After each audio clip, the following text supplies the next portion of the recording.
അസ്സലാമു അലൈക്കും വറഹ്മത്തുള്ളാഹി. ബിസ്മില്ലാ അൽഹംദുലില്ലാ. പ്രിയപ്പെട്ടവരെ, എജു ഹാക്കറിലേക്ക് എല്ലാവർക്കും സ്വാഗതം. ഇന്ന് നമ്മൾ പഠിപ്പിക്കാൻ വേണ്ടി ഉദ്ദേശിക്കുന്ന ഭാഗം അൽ അദബുൽ അറബി അൽ ഉന്ദുലുസി, സ്പെയിനിലെ അറബി സാഹിത്യമാണ് ഇന്ന് നമ്മൾ ഡിസ്കസ് ചെയ്യാൻ വേണ്ടി ഉദ്ദേശിക്കുന്നത്. പി എസ് സിക്കാരെ സംബന്ധിച്ചിടത്തോളം അവരുടെ സിലബസിൽ പോലും കൊടുക്കാത്തൊരു ഭാഗമാണ് സ്പെയിനിലെ അറബി സാഹിത്യം എന്നുള്ളത്. എന്നാൽ പി എസ് സിക്ക് ഒന്നോ രണ്ടോ ചോദ്യങ്ങൾ ഇടയ്ക്കൊക്കെ ചോദിക്കാറുണ്ട്. സ്പെയിനിലെ ചെറിയ ഒരു ഭാഗമൊക്കെ ചോദിക്കാറുണ്ട്. അതുകൊണ്ട് ഒരു 10 മിനിറ്റ് കൊണ്ട് വളരെ പെട്ടെന്ന് ബേസിക്കായിട്ട് കുറച്ച് കാര്യങ്ങൾ നമുക്ക് പഠിച്ചു പോകാം. ഒരിക്കലും നിങ്ങൾ ഡീപ്പായിട്ട് പഠിക്കേണ്ടതില്ല. നെറ്റിന് പ്രിപ്പയർ ചെയ്യുന്ന ആളുകൾ മാത്രമാണ് കുറച്ച് ഡീപ്പായിട്ട് സ്പെയിനിൻ്റെ അറബി സാഹിത്യം പഠിക്കേണ്ടതുള്ളൂ. എന്നാൽ തന്നെ കുറച്ച് പഠിച്ചാൽ മതി. കേട്ടറ്റിന് പ്രിപ്പയർ ചെയ്യുന്ന ആളുകളുണ്ടെങ്കിൽ ഒരു ബേസിക് ലെവലിൽ നോക്കുക. പി എസ് സിക്കാരുടെ സിലബസിൽ ഇല്ലാത്തത് കൊണ്ട് തന്നെ ജസ്റ്റ് ഒരു 10 മിനിറ്റ് കൊണ്ട് ഒന്ന് മരച്ചു നോക്കിയാൽ മാത്രം മതി സ്പെയിനിൻ്റെ അറബി സാഹിത്യം. അവിടെ നിന്ന് വളരെ ബേസിക്കായ 1-2 പോയിൻറ്റുകൾ മാത്രമാണ് ഈ 5 കൊല്ലത്തിനിടക്ക് പി എസ് സി ചോദിച്ചിട്ടുള്ളൂ. അപ്പോൾ അതുകൊണ്ട് പി എസ് സിക്കാരെ സംബന്ധിച്ചിടത്തോളം വളരെ പെട്ടെന്ന് നമുക്കിത് പഠിച്ചു പോകാവുന്നതാണ്. അപ്പോൾ സ്പെയിനിൻ്റെ അറബി സാഹിത്യം നമ്മൾ മനസ്സിലാക്കുന്നതിന് മുമ്പ് എങ്ങനെയാണ് സ്പെയിനിൽ ഇസ്ലാം എത്തിയത് എന്ന് നമ്മൾ പഠിക്കണം. അമവി കാലഘട്ടത്തിൻ്റെ ക്ലാസ്സിൽ ഞാനത് പഠിപ്പിച്ചിരുന്നു. സ്പെയിനിൻ്റെ വിജയശില്പി എന്ന് പറയുന്നത് തോരിഖ് ബിൻ സിയാദാണ്. അമവി കാലഘട്ടത്തിലെ നസർ പഠിപ്പിച്ച സമയത്ത് സ്പെയിനിൽ ഇസ്ലാം എത്തിയത് എങ്ങനെയാണ്, ഏത് സമയത്താണ് എന്നത് വ്യക്തമായി ഞാൻ പറഞ്ഞിരുന്നു. തോരിഖ് ബിൻ സിയാദാണ് സ്പെയിനിൽ ഇസ്ലാം എത്തിക്കുന്നത്. മാത്രമല്ല പിന്നീട് അമവി ഖലീഫമാരിൽ, അമവി ആളുകളിൽ ബാക്കിയായ കുറച്ച് ആളുകൾ സ്പെയിനിലേക്കാണ് ഓടി രക്ഷപ്പെട്ടു പോകുന്നത്. 132 അമവി വീഴുന്നുണ്ട്. അവിടെ അബ്ബാസിയാക്കളാണ് അറേബ്യൻ ഉപഭൂഖണ്ഡത്തിൽ ഭരണത്തിൽ വരുന്നത്. ശേഷിക്കുന്ന അമവിയുടെ ബാക്കിയുള്ള ആളുകളെ നശിപ്പിച്ചതിന് ശേഷമാണ് അബ്ബാസിയാക്കൾ ഭരണം ഏറ്റെടുക്കുന്നത്. ആ സമയത്ത് അറേബ്യൻ ഉപഭൂഖണ്ഡത്തിൽ ബാക്കി വന്ന അമവികൾ അവിടെ നിന്ന് ഓടി രക്ഷപ്പെട്ടത് സ്പെയിനിലേക്കാണ്. അബ്ദുറഹ്മാൻ ദാഖിലൊക്കെയാണ് സ്പെയിനിലേക്ക് ആ സമയത്ത് പോകുന്ന ആളുകൾ. അങ്ങനെ ഇസ്ലാം സ്പെയിനിലെത്തി, അമവികൾ സ്പെയിനിലെത്തുന്നു. സ്പെയിനിൽ അവർ വലിയ ഒരു ഇസ്ലാമിക രാജ്യമുണ്ടാക്കുന്നു. അതേപോലെ തന്നെ അവിടെ അറബി സാഹിത്യവും അറബി ഭാഷയും സ്പെയിനിൽ വളർന്നു വരികയാണ്. അതിനെ പിന്തുടർന്നുകൊണ്ട് യൂറോപ്പിലാകമാനം ഇസ്ലാം സ്പ്രെഡ് ചെയ്യുന്നു. അതേപോലെ തന്നെ അറബി സാഹിത്യവും യൂറോപ്പിലാകമാനം വളരുകയാണ്.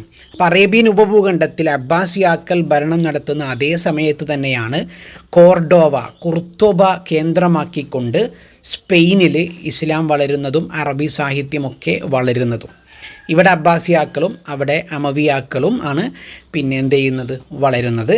അബ്ബാസിയാക്കളുടെ കേന്ദ്രം ബഗ്ദാദ് ആണെങ്കിൽ സ്പെയിനിലെ ഇസ്ലാമിൻ്റെ കേന്ദ്രം, അല്ലെങ്കിൽ സ്പെയിനിലെ അമവിയാക്കളുടെ കേന്ദ്രം എന്ന് പറയുന്നത് കുർത്തോബയായിരുന്നു. നമ്മൾ അബ്ബാസിയ കാലഘട്ടത്തെക്കുറിച്ച് സുവർണ കാലഘട്ടം എന്നൊക്കെ പഠിച്ചിട്ടുണ്ട്. ഇസ്ലാമിൻ്റെ സുവർണ കാലഘട്ടമാണ് എന്നൊക്കെ. അറേബ്യൻ ഉപഭൂഖണ്ഡത്തിൽ അറബി സാഹിത്യം തടിച്ചു വളരുമ്പോഴും ഒരിക്കലും ഒരു ഘട്ടത്തിലും സ്പെയിനിൻ്റെ സാഹിത്യത്തോട് മത്സരിക്കുവാൻ ഈ പറയുന്ന അബ്ബാസിയാക്കൾക്ക് സാധിച്ചിട്ടില്ല എന്ന് ചരിത്രം പറയുന്നു. അത്രത്തോളം അറബി സാഹിത്യം സ്പെയിനിൽ വളരുന്നുണ്ട്, സ്പെയിനിൽ ഉണ്ടാകുന്നുണ്ട് എന്നുള്ളതാണ് യാഥാർത്ഥ്യം. എന്നാൽ പിന്നീട് കാലങ്ങൾ മുന്നോട്ട് പോയപ്പോൾ യൂറോപ്പിൻ്റെ പല ഭാഗത്തും ഇസ്ലാമിനെതിരെയുള്ള ശക്തികൾ വരികയും അവിടുത്തെ അറബി സാഹിത്യത്തെ നശിപ്പിക്കാൻ ശ്രമിക്കുകയുമാണ് ചെയ്തത്. അതുകൊണ്ടാണ് ഇന്ന് നമ്മൾ സ്പെയിനിലെ അറബി സാഹിത്യത്തെ വലിയ രൂപത്തിലൊന്നും നമ്മൾ പഠിക്കാത്തതും നമ്മൾ അതിൻ്റെ കോൺട്രിബ്യൂഷൻസൊക്കെ ഒരുപാട് പിൽക്കാലത്ത് നഷ്ടപ്പെട്ടു പോവുകയാണ്. എന്നിരുന്നാലും നമുക്ക് സ്പെയിനിൻ്റെ അറബി സാഹിത്യം ജസ്റ്റ് നമുക്ക് മനസ്സിലാക്കാം. അലുദബാ വശുഅറാ ഫിൽ ഉന്ദുലുസ്. വളരെ പെട്ടെന്ന് നമുക്ക് അടിച്ചു മിന്നി ഇത് പഠിച്ചു പോകാം. അത്രയേ ഉള്ളൂ. പി എസ് സിക്ക് ചോദിക്കാൻ സാധ്യത വളരെ കുറവാണ്. അദബുൽ ഉന്ദുലുസ്, സ്പെയിനിൻ്റെ അറബി സാഹിത്യം എന്ന് പറയുമ്പോൾ അതിൽ പലതരത്തിലുള്ള കൃതികൾ അല്ലെങ്കിൽ പലതരത്തിലുള്ള സാഹിത്യ കാര്യങ്ങൾ അവിടെ വരുന്നുണ്ട്. അതിലൊന്നാണ് അൽ മുവശഹാത്ത്, അൽ അസ്ജാൽ, അഷ്യാഉ ത്വബിയ. ഇതൊക്കെ സാഹിത്യത്തിൻ്റെ ഓരോ ഏരിയകളാണ്. അതിൽ അസ്ജാലും ഷിയറു തൊബിയൊന്നും കാര്യമായിട്ട് നോക്കേണ്ടതില്ല, ചോദിക്കാനൊന്നും ഒട്ടും സാധ്യതയില്ല. എന്നിരുന്നാലും മുവശഹാത്ത് എന്താണെന്ന് നമുക്ക് നോക്കാം. മുവശഹാത്ത് ജാഹിലിയ കാലത്തോ അല്ലെങ്കിൽ അബ്ബാസിയ കാലത്തൊന്നും ഇല്ലാതെ സ്പെയിനിൽ മാത്രം വന്ന, സ്പെയിനിൽ തുടങ്ങിയ ഒരു പുതിയ പിന്നെ സാഹിത്യത്തിൻ്റെ ഒരു പുതിയ ഇനമാണ് മുവശഹാത്ത് എന്നുള്ളത്. ഏകദേശം ഷിഅറിൻ്റെ രൂപത്തിലാണ് മുവശഹാത്ത് ഉള്ളത്. ഈ മുവശഹാത്തിനെ പറ്റിയാണ് കേട്ടത്തിനും കൂടുതൽ ചോദിച്ചത്. PSCക്ക് സ്പെയിനിൽ നിന്ന് ആകെ ഇതുവരെ ചോദിച്ചത്, ഈ 5 വർഷത്തിനടുക്ക് ആകെ ചോദിച്ചത്, സ്പെയിനിൽ തുടങ്ങിയിട്ടുള്ള ഒരു പുതിയ സാഹിത്യ ഇനം ഏതാണ് എന്നൊരു ചോദ്യം മാത്രമാണ് ഇതുവരെ PSC ചോദിച്ചിട്ടുള്ളൂ. അത് മുവശഹാത്താണ്. അൽ മുവശഹാത്ത്. മുവശഹാത്ത് കലാമുൻ മൻദൂമുൻ, ഷിഅറിൻ്റെ രൂപത്തിൽ തന്നെയാണ്, മൻദൂമയുടെ രൂപത്തിൽ തന്നെയാണ്, അല വസ്നിൻ മഖ്സൂസിൻ. എന്നാൽ മൻദൂമക്ക് ഷിഅറിന് നമ്മൾ പഠിച്ച കുറേ വസ്നുകളുണ്ട്, 15ഓളം ബഹറുകളൊക്കെ നമ്മൾ പഠിച്ചിട്ടുണ്ട്. ആ ബഹറിനെ ഒന്നും അടിസ്ഥാനപ്പെടുത്തിയല്ല, ഒരു പ്രത്യേക വസ്നിലാണ്, വേറെ ഒരു പ്രത്യേക വസ്നിലാണ് മുവശഹാത്ത് ഇറങ്ങിയിട്ടുള്ളത്. മുവശഹാത്തിൻ്റെ പിന്നെ മുഖ്തറ അല്ലെങ്കിൽ മുഅസ്സിസ്, ആദ്യമായിട്ട് മുവശഹാത്ത് എന്നൊരു ആശയം കൊണ്ടുവന്നത് മുഖ്തദം ബിനു മആഫി എന്നൊരു സാഹിത്യകാരനാണ്. എന്നാൽ അവ്വലുമൻ ബറാഫിഹി, മുവശഹാത്തിനെ ഒരു കലയായിക്കൊണ്ട് ഉണ്ടാക്കിയെടുത്തത്, മുവശഹാത്തിനെ കുറച്ചും കൂടെ പ്രസിദ്ധി കൊടുത്തതും അതിനെ ഒരു മെയിൻ സ്ട്രീമിലേക്ക് മറ്റുള്ള ഷിഅറിൻ്റെയും നസറിൻ്റെയും ഒക്കെ പിന്നെ കൂട്ടത്തിലേക്ക് കൊണ്ടുവന്നത് പിന്നെ ഉബാദ ഇബ്നു ഖസ്സാസ് ആണ്. അപ്പോൾ ഈ 2 സാഹിത്യകാരനെ ഒന്ന് ഓർത്തു വെക്കുക. ഒരാൾ മുഅസ്സിസാണ്, മുവശഹാത്ത് തുടങ്ങി വെച്ചയാളാണ്, അത് മുഖദ്ദം ബിനു മആഫിയാണ്. രണ്ടാമത്തെ ആൾ ഉബാദ ബിനു ഖസ്സാസ് ആവട്ടെ ഈ മുവശഹാത്തിനെ പിന്നെ ഏറ്റവും നന്നാക്കിയെടുത്ത, അതിനെ ഒരു മെയിൻ സ്ട്രീമിലേക്ക് കൊണ്ടുവന്ന ആളാണ് ഉബാദത്ത് ബിനു ഖസ്സാസ് എന്ന് പറയുന്ന ഈ ഒരു സാഹിത്യകാരൻ. അപ്പോൾ ഈ 2 ആളെയും ഒന്ന് ജസ്റ്റ് നോട്ട് ചെയ്യുക. ഇനി അഹമ്മുൽ ഉദബാ വശുഅറാ, നമുക്ക് ആരൊക്കെയാണ് സ്പെയിനിലെ സാഹിത്യകാരന്മാർ എന്ന് നോക്കാം. 6 കവികളാണ് അവരുടെ കൂട്ടത്തിലുണ്ടായിരുന്നത്. അതേപോലെ കവികളല്ലാത്ത നസറിൻ്റെ ആളുകൾ, ഗദ്യ സാഹിത്യത്തിൻ്റെ 4 ആളുകളും, അങ്ങനെ 10 ആളുകളെ ഒന്ന് ഓടിച്ച് മാത്രം, ജസ്റ്റ് ഒന്ന് ഓടിച്ച് നമുക്ക് നോക്കാം. ഒന്നാമത്തേത് ഇബ്നു ദറാജൽ ഖസ്ത്വലി. അപ്പം നമ്മൾ ഇവിടെ ബേസിക്കായിട്ട് മനസ്സിലാക്കേണ്ടത് മുവശഹാത്ത് എന്താണെന്ന് നമ്മൾ പഠിച്ചു. പിന്നെ ഈ 10 ആളുകൾ ആരൊക്കെയാണ്? ഈ 10 ആളുകളുടെ പേര് കേൾക്കുമ്പോൾ, ഇബ്നു ഹാനി എന്ന് കേൾക്കുമ്പോൾ ഇത് സ്പെയിനിലെ ആളാണ് എന്നൊരു ഓർമ്മ നമുക്ക് വേണം. കാരണം താഴെ കൊടുത്തവയിൽ സ്പെയിനിലെ ആരാണ്, സ്പെയിനിലല്ലാത്തത് ആരാണ് എന്ന രൂപത്തിലുള്ള ബേസിക്കായ ചോദ്യങ്ങളാണ് കൂടുതൽ ഇവിടെ നിന്ന് ഉണ്ടാവുക. അല്ലെങ്കിൽ സ്പെയിനിലെ കവി ആരാണ്, ആദ്യത്തെ 6 ആളുകൾ പ്രത്യേകം കവിതയിൽ പിന്നെ സ്പെസിഫൈ ചെയ്ത ആളുകളാണ്. ഇബ്നു ദറാജൽ ഖസ്ത്വലി മുതൽ ഹംദൂന ബിൻത് സിയാദ് വരെയുള്ള 6 ആളുകൾ. ഇബ്നു തുഫൈൽ, ഇബ്നു ഹസ്മ്, ഇബ്നു ഷഹീദ്, പിന്നെ ഇബ്നു അബ്ദുർ റബ്ബ്, ഇത്രയും ആളുകൾ, ഈ 6 ആളുകൾ നസറിലാണ് കൂടുതൽ സംഭാവനകൾ കൊടുത്തത്. അപ്പോൾ ഈ 10 ആളുകളുടെ പേര് നല്ലോണം വായിക്കുക.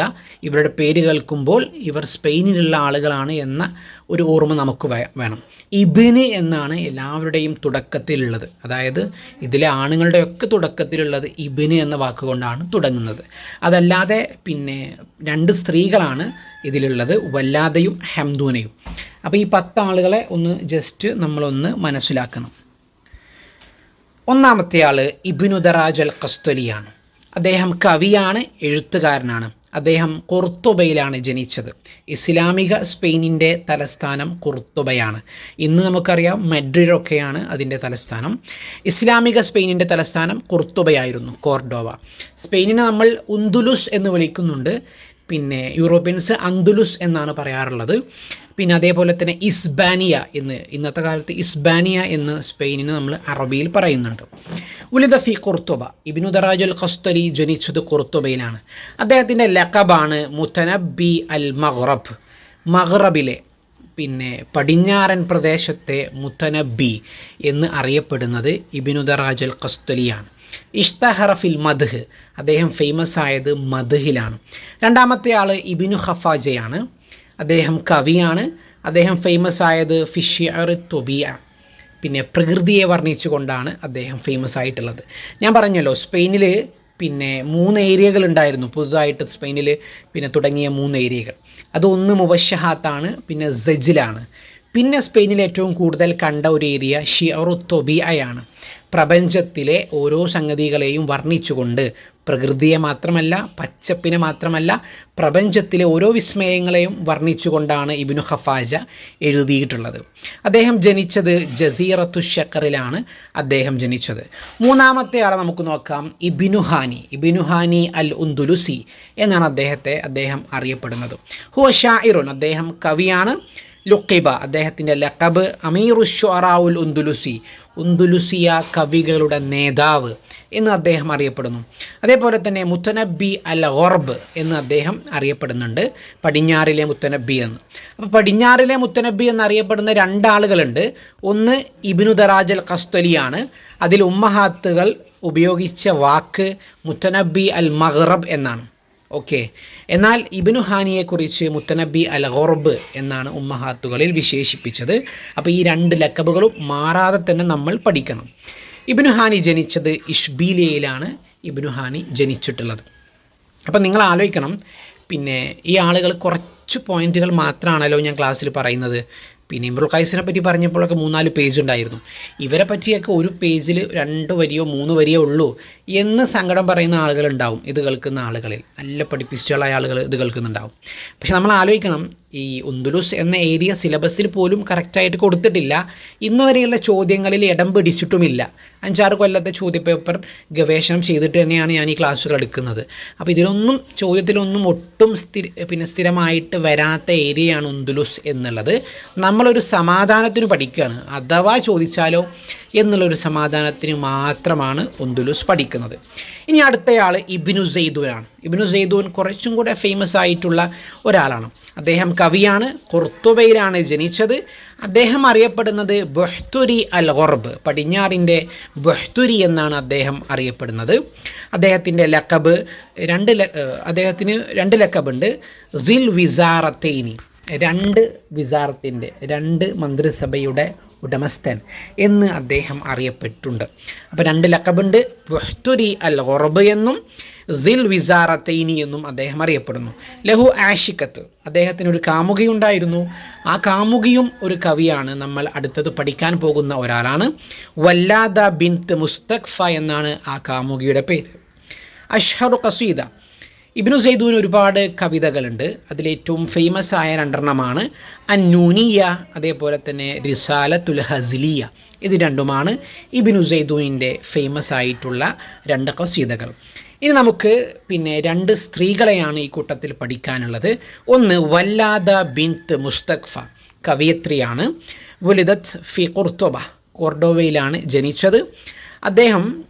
അവർ മിൻ ബൈത്തി ഖിലാഫത്തുൽ അമവിയ അൽ ഉന്ദുലുസിയ, സ്പെയിനിൽ ഭരണം നടത്തിയ അമവി ഭരണാധികാരികളുടെ കുടുംബത്തിൽ ജനിച്ച ഒരാളാണ് വല്ലാദ എന്ന് പറയുന്ന ഈ ഒരു കവി. അബൂഹ അൽ മുസ്തഖ്ഫ ബില്ല, അവരുടെ ഉപ്പ അവിടുത്തെ ഭരണാധികാരിയായിരുന്ന മുസ്തഖ്ഫ ബില്ലയാണ് പിന്നെ ഈ വല്ലാദയുടെ ഉപ്പ.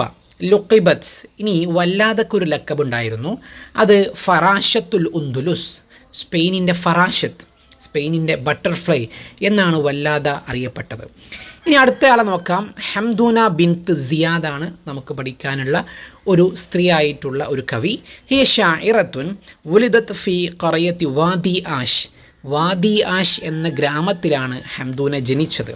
ലുഖിബത്ത്, ഇനി അവർ അറിയപ്പെട്ട പേര് ഖൻസ ഉൽ മഗ്റബ്, പിന്നെ പടിഞ്ഞാറിൻ്റെ ഖൻസ എന്നാണ് അറിയപ്പെട്ടത്. ഖൻസ എന്ന് പറഞ്ഞാൽ ഇസ്ലാമിക കാലഘട്ടത്തിൽ വന്ന നല്ലൊരു കവിയാണ് ഖൻസ. ആ ഖൻസായിൻ്റെ പേരിലാണ് ഹംദൂന അറിയപ്പെട്ടത്. പടിഞ്ഞാറിൻ്റെ ഖൻസ എന്നാണ് അറിയപ്പെട്ടത്. അതിന് കാരണം ഹംദൂനക്ക് റസ ഉണ്ടായിരുന്നു, വിലാപകാവ്യം എഴുതിയ ആളാണ് ഹംദൂന. നമുക്കറിയാം ഖൻസാവും വിലാപകാവ്യം എഴുതിയിട്ടുള്ള ആളാണ്. അതുകൊണ്ടാണ് ഖൻസായിൻ്റെ പേരോടുകൂടി ഹംദൂന അറിയപ്പെട്ടത്. 2 ആളുകളും സ്പെസിഫൈ ചെയ്ത ഏരിയ റസ ആണ്. അതുകൊണ്ടാണ് ആ ലഖബ് കിട്ടിയിട്ടുള്ളത്. നമ്മൾ കവികളെ അവസാനിപ്പിക്കുകയാണ്. 6 കവികളെയാണ് നമ്മൾ പഠിച്ചത്. ഞാൻ റിപ്പീറ്റ് ചെയ്യുന്നില്ല, കാരണം അത്ര ഇമ്പോർട്ടൻ്റ് ആയ ആളുകളൊന്നുമല്ല. ഇനി നമുക്ക് 4 നസറിൻ്റെ ആളുകളെ കൂടെ, ഗദ്യ സാഹിത്യത്തിൻ്റെ ആളുകളെ കൂടെ പഠിക്കാം.